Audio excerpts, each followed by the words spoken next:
World War II raged in the Pacific. Allied forces fought bravely against the Empire of Japan. Victory in Europe had come, but Japan remained defiant. Allied leaders faced a daunting prospect: invading the Japanese home islands. This was Operation Downfall, a plan fraught with risk and uncertainty. It loomed large in the minds of military planners and political leaders alike. The potential cost in lives was staggering. Operation Downfall was the largest amphibious assault ever conceived. It dwarfed even the D-Day landings in Normandy. The operation was divided into two phases, Olympic and Coronet. Each presented its own unique challenges and dangers. Planning for the invasion was a massive undertaking. It involved coordinating millions of troops, ships and aircraft. The stakes could not have been higher. Success meant a swift end to the Pacific War. Failure would mean a protracted conflict and unimaginable bloodshed. Operation Downfall was a gamble, a roll of the dice that could decide the fate of millions. The world held its breath. Operation Olympic, set to begin in November 1945, targeted the southernmost island of Kyushu. This was the first phase of the invasion. Its goal was to capture airfields for use in the later invasion of Honshu. The operation involved over 750,000 American, British and Commonwealth troops.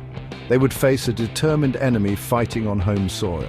Landing on Kyushu's beaches would be a formidable challenge. The Japanese had fortified the island extensively. They were prepared to fight to the death. Casualties were expected to be high on both sides. The fighting on Okinawa had given a taste of what to expect, but Kyushu promised to be even more brutal.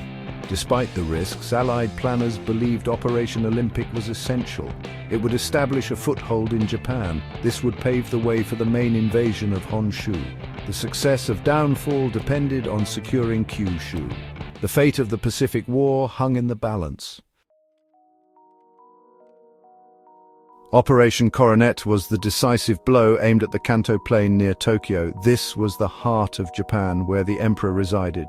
Over 1 million Allied troops would participate in this massive operation. Landing on the beaches of Honshu would be a daunting task.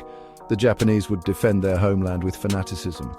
The plan called for two massive landings on Honshu, one at Sagami Bay, the other at Kujukuri Beach. These landings would outflank Tokyo and trap the Japanese forces. The logistical challenges of such an operation were immense. It required a vast armada of ships and aircraft. The fighting in Honshu was expected to be fierce and protracted.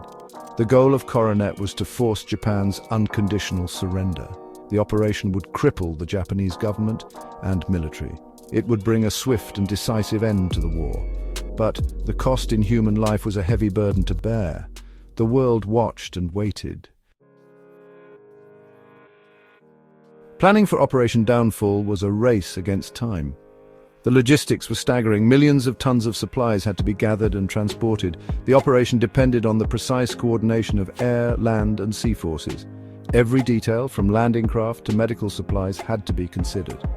The timing of the invasion was crucial. The monsoon season in the Pacific could disrupt landings and hamper operations. Allied planners sought to launch the invasion before the typhoons arrived. Delaying the operation meant prolonging the war. It also meant giving Japan more time to prepare its defenses. However, the use of atomic bombs on Hiroshima and Nagasaki in August 1945 changed everything. Faced with unimaginable destruction and the threat of further attacks, Emperor Hirohito announced Japan's surrender. Operation Downfall, the invasion that had loomed so large, was no longer necessary.